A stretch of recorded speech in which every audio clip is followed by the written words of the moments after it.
नमस्कार साथियों। तो उम्मीद करते हैं कि आप सभी अच्छे होंगे और स्वस्थ होंगे। तो आज हम एक नई क्लास लेकर फिर से आ चुके हैं जिसमें हम करेंगे हिस्ट्री के 150 प्लस क्वेश्चन। तो आज का जो मैंने टॉपिक चुना है वो है ब्रिटिश शासन का भारतीय अर्थव्यवस्था पर प्रभाव। ये काफ़ी इम्पोर्टेंट टॉपिक है क्योंकि इसमें बीपीएससी से अगर देखा जाए तो लगभग हर साल कोई ना कोई एक या दो क्वेश्चन जरूर पूछे गए हैं। वैसे तो संपूर्ण मॉडर्न हिस्ट्री ही बीपीएससी के लिए बहुत ही इम्पोर्टेंट है। तो आइए इन क्वेश्चन को वन बाय वन करते हैं और तैयारी को और भी मजबूत बनाने का कार्य करते हैं। पहला क्वेश्चन है कि ब्रिटिश शासन के दौरान भारतीय अर्थव्यवस्था किस प्रकार की थी। जब ब्रिटिश शासन प्रारंभ हुआ उसके बाद जो भारतीय अर्थव्यवस्था का स्वरूप था वो औपनिवेशिक हो गया और शोषणकारी हो गया। दूसरा क्वेश्चन है ब्रिटिश शासन के समय भारत में किस उद्योग को सबसे ज़्यादा नुकसान हुआ। तो जो सबसे ज़्यादा नुकसान पहुंचा वो था हस्तशिल्प उद्योग और कपड़ा उद्योग को।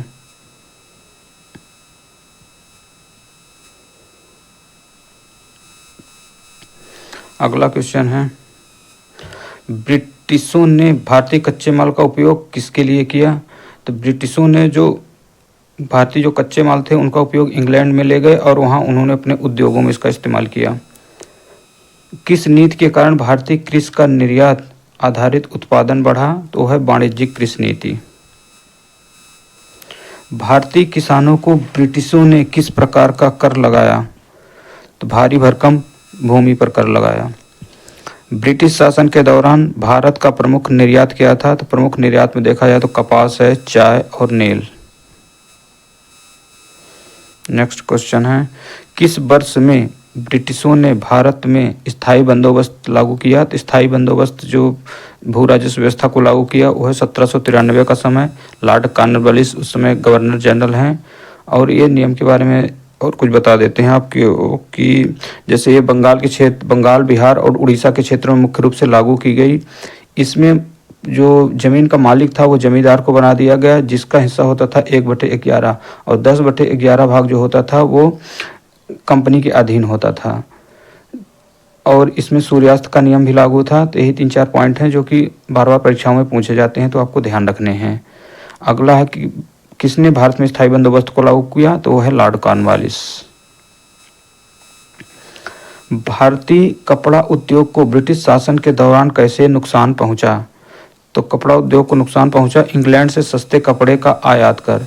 जब इंग्लैंड से कपड़ों को सस्ते रेट में आयात किया जाने लगा तो जो भारतीय उद्योग था वो टूट गया। ब्रिटिशों ने भारत के किस क्षेत्र को आर्थिक लाभ के लिए मुख्य रूप से विकसित किया।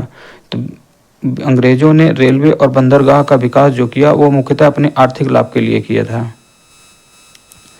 भारतीय अर्थव्यवस्था ब्रिटिश शासन में कैसे बदल गई। तो जो भारत की कृषि आधारित औद्योगिक शोषण में बदल गई। जो भारत के अर्थव्यवस्था कृषि पर आधारित थी वो औद्योगिक शोषण पर आधारित हो गई। कृषि कर प्रणाली में भारतीय किसानों की स्थिति और खराब की। तो ये थे दो और भू राजस्व व्यवस्था, एक रैयतवाड़ी एक महालवाड़ी। रैयतवाड़ी ये साउथ में चलाई गई जबकि महालवाड़ी ये पंजाब के क्षेत्रों में लागू की गई।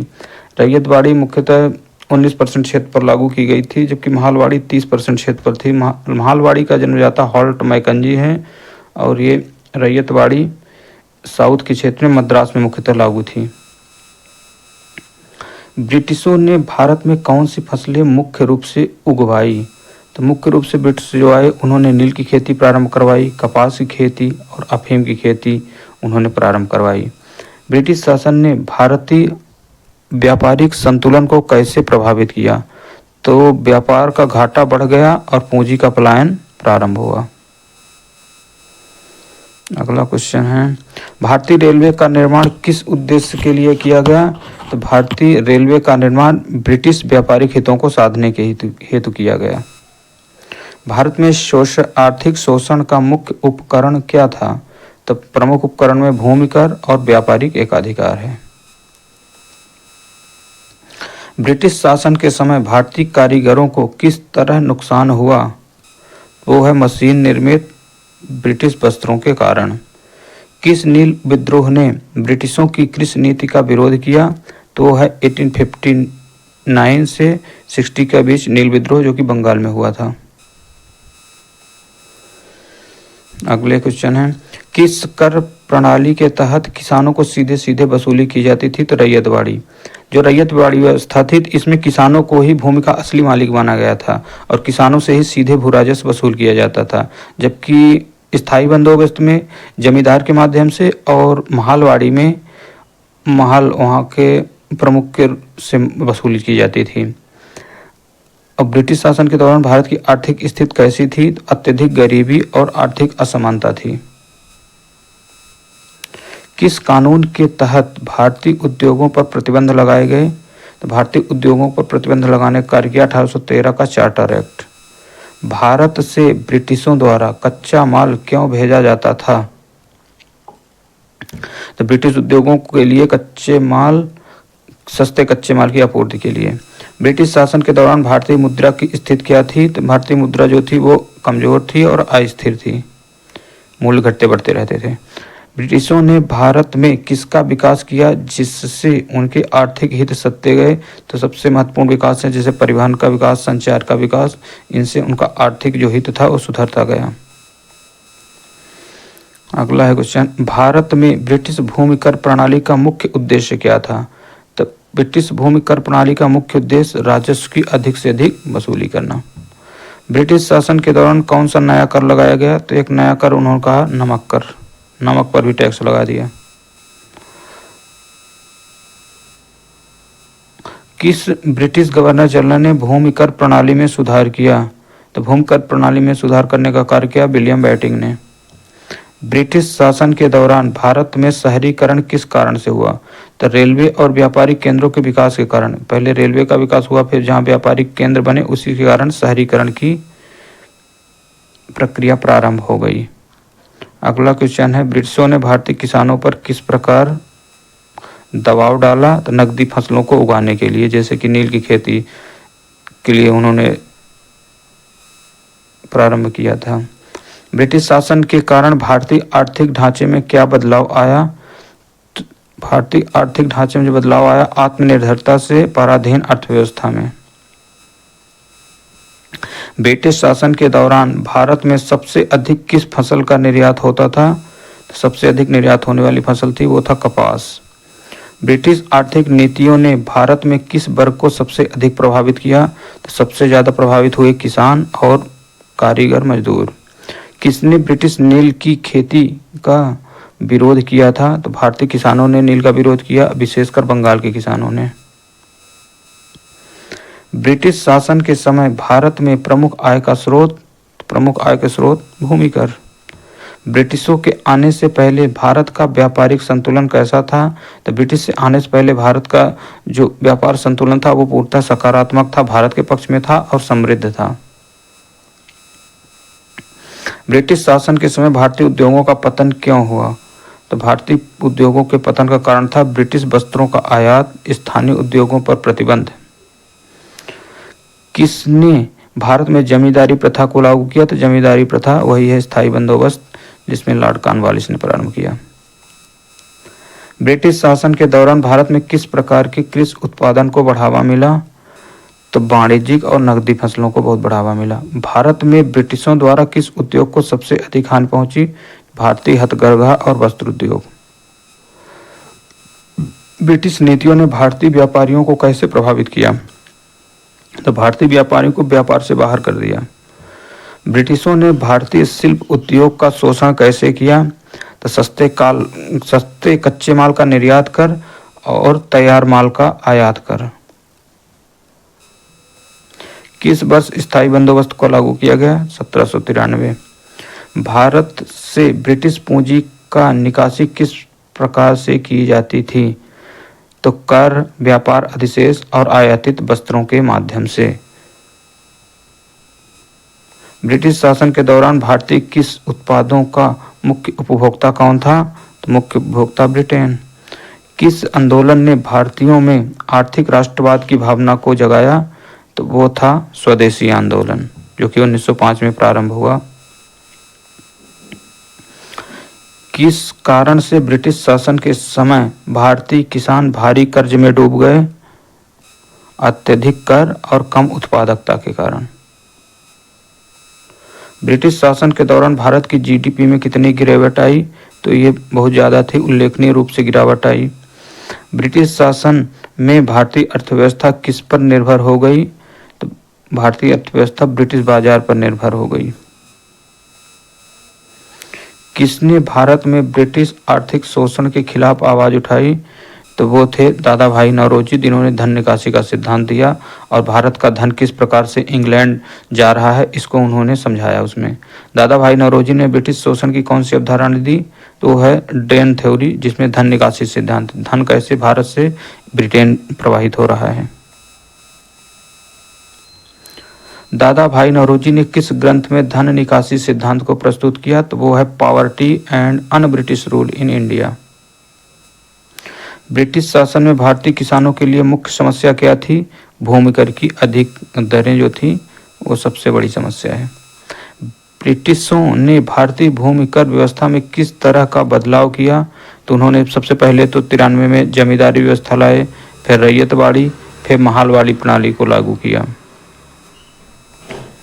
ब्रिटिश शासन के दौरान भारतीय रेल प्रणाली किस उद्देश्य से विकसित हुई? तो ब्रिटिशों का जो उद्देश्य था रेल को विकसित करने का, वो था सामानों का परिवहन करना और सैनिक आवागमन के लिए साधन उपलब्ध करवाने। भारत में ब्रिटिशों द्वारा किस उद्योग को बढ़ावा दिया गया? तो सबसे ज़्यादा बढ़ावा मिला चाय को और नील उद्योग को। किस भारतीय नेता ने ब्रिटिश आर्थिक शोषण के खिलाफ स्वदेशी आंदोलन की शुरुआत की? स्वदेशी आंदोलन की शुरुआत करने का श्रेय दिया जाता है बाल गंगाधर तिलक। 19वीं शताब्दी में भारत में ब्रिटिश शासकों ने कौन सी फसल को प्रमुखता दी? चाय, नील और कपास।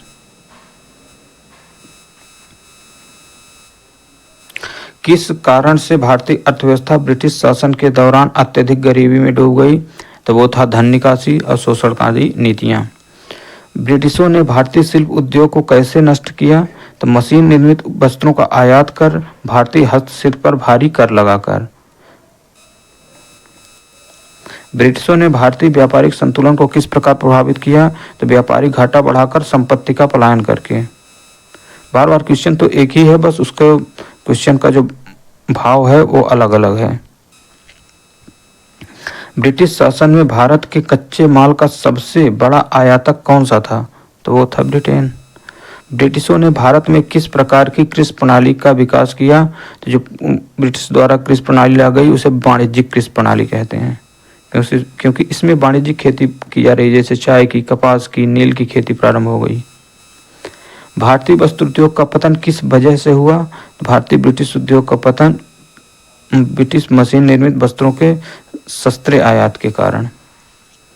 किस वर्ष रैयतवाड़ी प्रणाली प्रारंभ हुई? तो रैयतवाड़ी प्रणाली हुई प्रारंभ 1820 में और ये मद्रास के क्षेत्र में प्रमुखतः लागू की गई। रैयतवाड़ी प्रणाली के अंतर्गत कर कैसे वसूला जाता था? तो सीधे किसानों के द्वारा भू राजस्व वसूल किया जाता था। महालवाड़ी प्रणाली के अंतर्गत किससे वसूला जाता था? इसमें महाल या गांव के प्रधान से प्रमुख रूप से राजस्व वसूल लिया जाता था। ब्रिटिश शासन के समय भारतीय किसानों की स्थिति कैसी थी? तो किसान थे, गरीबी थे और कर्ज में डूबे हुए थे। महालवाड़ी प्रणाली को लागू करने वाले हैं हॉल्ट मैकेंजी। क्रिस कानून के तहत ब्रिटिश ईस्ट इंडिया कंपनी का व्यापारिक एकाधिकार समाप्त हुआ। तो व्यापारिक एकाधिकार समाप्त हुआ 1813 के एक्ट में, जिसमें से चाय और चीन के साथ व्यापार को छोड़ दिया जाए तो सभी ईस्ट इंडिया कंपनी से जो व्यापारिक एकाधिकार प्राप्त थे उन्हें समाप्त कर दिया गया। ब्रिटिश शासन के दौरान भारत का आयात निर्यात संतुलन कैसा था? तो व्यापार घाटे में था, जहां आयात अधिक होता था और निर्यात कम होता था। भारतीय किसानों को नकदी फसलों के लिए मजबूर करने के क्या उद्देश्य थे? तो ब्रिटिश को औद्योगिक जरूरतों को पूरा करने के लिए उन्होंने नकदी खेती करने के लिए मजबूर बनाया भारतीय किसानों को। किस फसल ने भारतीय किसानों की स्थिति को और खराब किया? तो भारतीय किसानों की स्थिति को खराब करने के लिए नील की खेती जिम्मेदार है। किसने भारत में ब्रिटिश आर्थिक नीतियों के खिलाफ सबसे प्रभावी ढंग से अभियान चलाया? तो इसमें दो व्यक्ति प्रमुख हैं, एक तो दादा भाई नौरोजी हैं और एक हैं आरसी दत्त। ब्रिटिशों द्वारा भारत में कौन सा सबसे पहला आर्थिक शोषणकारी कदम उठाया गया? तो सबसे पहला आर्थिक शोषणकारी कदम था वो था स्थायी बंदोबस्त, जिसे जमींदारी व्यवस्था भी कहते हैं, 1793 का। ब्रिटिश शासन के दौरान भारतीय अर्थव्यवस्था का कौन सा क्षेत्र सबसे ज्यादा प्रभावित हुआ? तो सबसे ज्यादा प्रभावित हुए ग्रामीण कृषि क्षेत्र। भारत में ब्रिटिशों ने इंडिगो यानी नील की खेती को क्यों बढ़ावा दिया? तो नील की खेती को बढ़ावा देने के लिए वस्त्र उद्योग में नील रंग को मांग को पूरा करने के लिए उन्होंने नील की खेती प्रारंभ करवाई। ब्रिटिश शासन के दौरान कौन सा बंदरगाह व्यापार का सबसे बड़ा केंद्र बना? तो वो है कलकत्ता। भारतीय व्यापारियों को ब्रिटिश शासन के दौरान किन समस्याओं का सामना करना पड़ा? तो भारतीय व्यापारियों को जो समस्याएं आई वो आई उच्च कर और ब्रिटिश कंपनियों से प्रतिस्पर्धा की।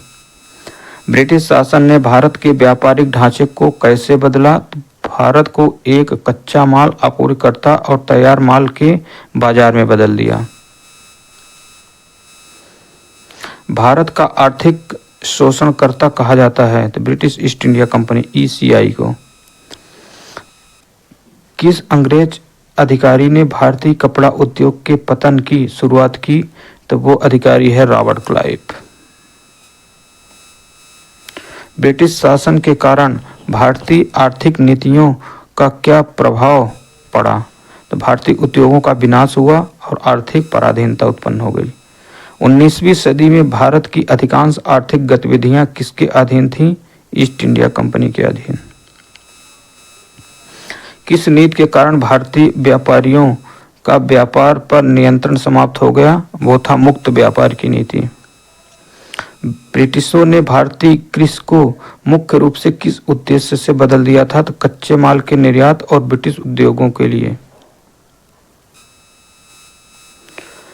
अगला क्वेश्चन, भारत से धन निकासी का मुख्य साधन क्या था? तो मुख्य साधन में है व्यापार अधिशेष, अधिक से अधिक कर, टैक्स और ब्रिटिशों द्वारा कच्चे माल का शोषण। किस क्षेत्र में ब्रिटिशों ने आर्थिक सुधार किए जिससे उन्हें व्यापार को लाभ हुआ? तो उन्होंने सबसे ज्यादा सुधार किए परिवहन में और संचार के क्षेत्र में। ब्रिटिश शासन के समय भारतीय निर्यात का सबसे बड़ा आयातक देश कौन था? तो वो है ब्रिटेन। भारतीय किसानों को ब्रिटिश सरकार ने किस प्रकार आर्थिक रूप से कमजोर किया? अधिक कर वसूली और नकदी फसलों की अनिवार्यता से। अगले क्वेश्चन है, ब्रिटिश शासन के दौरान भारतीय श्रमिकों का किस प्रकार शोषण हुआ? तो भारतीय श्रमिक जो थे उनको कम वेतन दिया गया और कठोर श्रम करवाए गए जिससे उनका शोषण हुआ। किस भारतीय नेता ने स्वदेशी आंदोलन की शुरुआत की? स्वदेशी आंदोलन के प्रमुख नेता देखा जाए तो लाल बाल पाल हैं, लाला लाजपत राय, बाल गंगाधर तिलक और बिपिन चंद्र पाल। ब्रिटिश शासन के दौरान भारत में कौन सा क्षेत्र सबसे ज्यादा प्रभावित हुआ? सबसे ज्यादा प्रभावित हुआ वो है कृषि क्षेत्र। किस नीति के तहत ब्रिटिशों ने भारतीय अर्थव्यवस्था को नियंत्रित किया? तो वो है मुक्त व्यापार की नीति। ब्रिटिशों ने भारतीय शिल्पकारों का किस प्रकार आर्थिक शोषण किया? तो उनके उत्पादों पर तो भारी कर लगाया गया और ब्रिटिश वस्त्रों का आयात कर दिया गया। ब्रिटिश शासन में भारतीय किसान किसके अधीन हो गए? तो वो जमींदारों और ब्रिटिश सरकार के अधीन हो गए। ब्रिटिशों ने भारतीय किसानों से किस प्रकार कर वसूला? तो अत्यधिक भूमि कर वसूला था। नेक्स्ट क्वेश्चन, किस वर्ष में ब्रिटिश शासन ने भारतीय नमक कर को लागू किया? तो नमक कर का जो समय है वो 1882 है। इंपॉर्टेंट क्वेश्चन है, इसे याद रखिएगा। ब्रिटिश शासन के समय भारत का प्रमुख निर्यात क्या था? तो प्रमुख निर्यात में कपास, नील, चाय। ब्रिटिश शासन के दौरान किस उद्योग का सबसे अधिक विस्तार हुआ? तो जो सबसे ज़्यादा उद्योग विकसित हुआ वो था रेलवे उद्योग, जहां सबसे ज़्यादा पूंजी का निवेश यहीं किया गया है। भारतीय अर्थव्यवस्था का ब्रिटिशों द्वारा सबसे बड़ा नुकसान क्या था? सबसे बड़ा नुकसान था कि पूंजी का पलायन हो रहा है और स्थानीय उद्योग जो है उनका पतन होता रहा। अब तक 100 क्वेश्चन हो गए हैं, अभी 50+ और क्वेश्चन हैं। आप पूरे क्वेश्चन जरूर करिएगा क्योंकि ये सभी क्वेश्चन परीक्षा की दृष्टि से काफ़ी इम्पोर्टेंट हैं। ब्रिटिश शासन के दौरान भारत में कौन सा उद्योग पूरी तरह से नष्ट हो गया? तो भारत का जो हस्तशिल्प उद्योग था वह पूरी तरह नष्ट हो गया। भारतीय किसानों को ब्रिटिश शासन के दौरान कर्ज में क्यों डूबना पड़ा? क्योंकि एक तो ऊंचे कर लगाए गए और नकदी फसलें उगाने की बाध्यता की गई। ब्रिटिशों ने भारत में रेलवे का विकास क्यों किया? तो ब्रिटिश को रेलवे का जो विकास करने का मुख्य उद्देश्य है वो है कच्चे माल का परिवहन करना और ब्रिटिश व्यापारिक हितों को पूरा करना। ब्रिटिश शासन के समय भारत का कौन सा उद्योग सबसे अधिक प्रभावित हुआ? तो सबसे अधिक प्रभावित हुआ उद्योग क्यों कपड़ा उद्योग, जिसमें ब्रिटिश द्वारा मशीनों से निर्मित हुए वस्त्र भारतीय बाजार में लाए गए और भारत के जो हस्तशिल्प निर्मित वस्त्र थे उन पर अधिक से अधिक कर लगा दिया गया। ब्रिटिशों ने किस नीति के तहत भारत में कृषि का व्यवसायीकरण किया? तो वो नीति है वाणिज्यिक कृषि नीति। किस भारतीय नेता ने भारत की आर्थिक लूट का विश्लेषण किया? तो इसको हम पहले ही कर चुके हैं, दादा भाई नौरोजी। भारत में ब्रिटिशों द्वारा भूमि कर वसूली के लिए कौन सी प्रणाली लागू की गई? तो स्थायी बंदोबस्त प्रणाली, रैयतवाड़ी, महलवाड़ी। तो दोस्तों कुछ क्वेश्चन रिपीट जरूर हो गए हैं तो इनको आप बार बार करते रहिए क्योंकि इसीलिए अच्छे से याद रहेंगे। ब्रिटिश शासन में भारत के व्यापार का संतुलन किसके पक्ष में रहा? तो ब्रिटिश शासन के दौरान जो भारत का व्यापार है वो ब्रिटेन के पक्ष में सदैव रहा। ब्रिटिश शासन के दौरान भारतीय उद्योग किस तरह से हानि हुई? तो ब्रिटिश वस्त्रों के सस्ते आयात और भारतीय वस्त्रों पर कर लगाकर। किस कारण से भारत में ब्रिटिश शासन के दौरान मुद्रास्फीति बढ़ी? तो सबसे मुद्रास्फीति बढ़ाने का कारण है वो है भारी कर और पूंजी पलायन। ब्रिटिश शासन में भारत में कौन सा व्यापारिक कर लगाया गया? नमक कर। ब्रिटिश शासन के दौरान भारत का कौन सा क्षेत्र अविकसित रह गया? अविकसित रह गए वो थे भारी उद्योग और तकनीक क्षेत्र में कोई निवेश नहीं किया गया। भारत में ब्रिटिश शासन में कौन सा प्रमुख व्यापारिक बंदरगाह विकसित हुआ? तो व्यापारिक बंदरगाह के रूप में बॉम्बे, जिसे अब मुंबई के नाम से जाना जाता है। ब्रिटिश आर्थिक शोषण के खिलाफ धन निकासी सिद्धांत किसने दिया? धन निकासी सिद्धांत दिया दादा भाई नौरोजी ने। ब्रिटिशों ने भारत में किस प्रकार खेती, नकदी फसलें बढ़ावा दिया? कपास, नील, चाय। बार बार क्वेश्चन इसको कर चुके हैं, कई बार रिपीटेड क्वेश्चन है। ब्रिटिश शासन के दौरान भारतीय किसानों की आय में कितनी गिरावट आई? तो भारतीय किसानों की आय में भारी गिरावट दर्ज की गई। भारतीय कृषि का व्यवसायीकरण ब्रिटिशों के लिए कैसे फायदेमंद था? तो ब्रिटिशों के लिए ब्रिटिश उद्योगों को सस्ता कच्चा माल प्राप्त हुआ। किसने भारतीय कपड़ा उद्योग को पुनर्जीवित करने का प्रयास किया? तो वो थे गांधी जी। महात्मा गांधी ने कपड़ा उद्योग को पुनर्जीवित करने के लिए प्रयास किए। ब्रिटिश शासन के समय भारतीय किसानों की सबसे बड़ी समस्या क्या थी? तो भूमि कर की ऊंची दरें और कर्ज। ब्रिटिश शासन में भारतीय निर्यात की दरें कैसे प्रभावित हुई? तो निर्यात कम हुआ और व्यापार घटा बढ़ा। ब्रिटिश शासन के दौरान भारत में कौन सी वस्त्र शिल्पकला विलुप्त हो गई? तो था ढाका का मलमल शिल्पकला। किस कानून ने ब्रिटिश ईस्ट इंडिया कंपनी के व्यापारिक एकाधिकार को समाप्त किया? तो व्यापारिक एकाधिकार को समाप्त करने का कार्य 1813 का चार्टर एक्ट है। ब्रिटिश शासन के दौरान भारत की जीडीपी में लगभग कितनी गिरावट आई? तो लगभग 50% गिरावट आई, जिसमें लगभग आधी हो गई। ब्रिटिश शासन के किस गवर्नर जनरल ने स्थायी बंदोबस्त लॉर्ड कॉर्नवालिस। भारतीय किसानों को किस विद्रोह ने ब्रिटिश नीतियों का विरोध किया? तो वो है संथाल विद्रोह, नील विद्रोह। किस वर्ष में ब्रिटिश ईस्ट इंडिया कंपनी का भारत पर नियंत्रण समाप्त हुआ? तो 1858 के टाइम ईस्ट इंडिया कंपनी का शासन समाप्त हो गया और सीधे ब्रिटिश महारानी का नियंत्रण भारतीय क्षेत्र में हो गया। ब्रिटिश शासन के दौरान भारत का सबसे महत्वपूर्ण निर्यात उत्पाद क्या है? तो वो है कपास। ब्रिटिश शासन के कारण किस चरण में भारतीय उद्योगों पर सबसे ज्यादा दमनकारी नीति लागू गई? ये 19वीं शताब्दी के मध्य में। किस कारण से ब्रिटिश शासन के दौरान भारतीय जनता की क्रय शक्ति कम हो गई? तो क्रय शक्ति को कम करने के लिए भारी कर और औपनिवेशिक शोषण है। किस भारतीय नेता ने स्वदेशी आंदोलन के माध्यम से ब्रिटिश वस्त्रों का बहिष्कार किया? वो है बाल गंगाधर तिलक और महात्मा गांधी। 1905 में वस्त्रों का बहिष्कार, स्वदेशी आंदोलन प्रारंभ हुआ। किस नीति ने भारतीय किसानों को ब्रिटिश व्यापारिक प्रणाली में फंसा दिया? तो वो है वाणिज्यिक कृषि नीति। ब्रिटिश शासन में भारत के रेल नेटवर्क का निर्माण किसके लाभ के लिए किया गया? तो ब्रिटिशों ने अपने उद्योगों को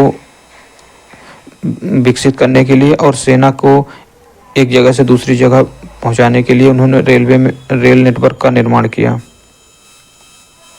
किसने भारतीय वस्त्र को खत्म करने के लिए ब्रिटिश वस्त्रों के सस्ते आयात की नीति अपनाई? तो वो है ब्रिटिश शासन के अधिकारी। ब्रिटिश शासन के दौरान भारत का आयात निर्यात संतुलन कैसा रहा? तो जो निरंतर व्यापार है वो घाटे में रहा। किसने भारतीय अर्थव्यवस्था की दयनीय स्थिति के बारे में सबसे पहले चेतावनी दी? तो भारतीय अर्थव्यवस्था के बारे में दो ही लोग हैं जिन्होंने विश्लेषण किया है। एक तो है दादा भाई नौरोजी और दूसरे हैं आर.सी. दत्त। तो सबसे पहले अगर देखा जाए तो आर.सी. दत्त हैं। ब्रिटिश शासन में भारतीय व्यापारियों की स्थिति कैसी थी? तो भारतीय व्यापारियों की स्थिति कमजोर और बाजार से बाहर कर देने वाली थी। ब्रिटिश शासन में भारतीय ग्रामीण अर्थव्यवस्था का सबसे बड़ा झटका कब लगा? 19वीं सदी के दौरान भूमि कर की नीतियों के कारण। किस भारतीय नेता ने धन निकासी सिद्धांत को अंतर्राष्ट्रीय मंच पर उठाया? तो वो थे दादा भाई नौरोजी।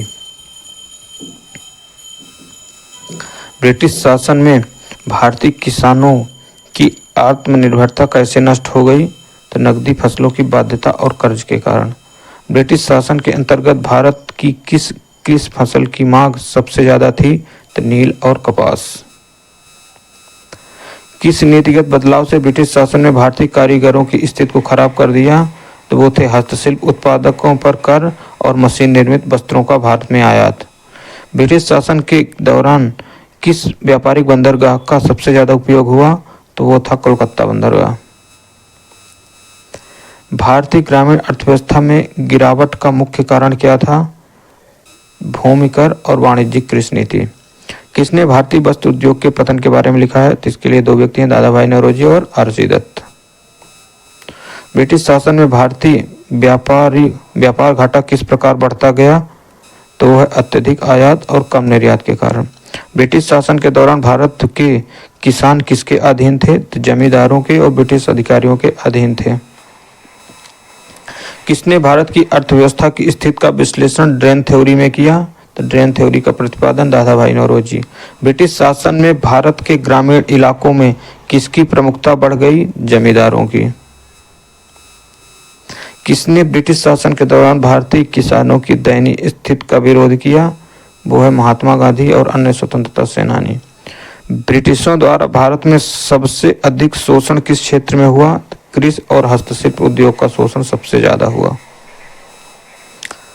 किस आंदोलन ने भारतीय उद्योगों को पुनर्जीवित करने का प्रयास किया? तो भारतीय उद्योगों को पुनर्जीवित करने का प्रयास था स्वदेशी आंदोलन 1905 में। ब्रिटिश शासन में भारत का आर्थिक ढांचा किस प्रकार से बदल गया? तो कृषि प्रधान से सीधे व्यापारिक उपनिवेश में बदल गया। भारत में के कौन से हिस्से में नील विद्रोह हुआ? तो नील विद्रोह हुआ बंगाल में। भारतीय वस्तुओं के आयात पर किस प्रकार का प्रतिबंध ब्रिटिश शासन ने लगाया था? तो ऊंची करों के माध्यम से। ब्रिटिशों ने भारत में रेलवे का निर्माण किस उद्देश्य के लिए किया? तो उनका प्रमुख जो उद्देश्य था आर्थिक शोषण और प्रशासनिक नियंत्रण के लिए। किस फसल को ब्रिटिशों ने भारत में वाणिज्यिक खेती के लिए बाध्य किया? तो सबसे ज्यादा जो बाध्य किया वो है नील खेती, जिसके लिए उन्होंने 3 कठिया पद्धति भी प्रणाली अपनाई थी। ब्रिटिश शासन के दौरान भारतीय जनता पर किस प्रकार के कर लगाए गए? तो प्रमुख कर थे भूमि कर, नमक कर और अन्य प्रत्यक्ष कर।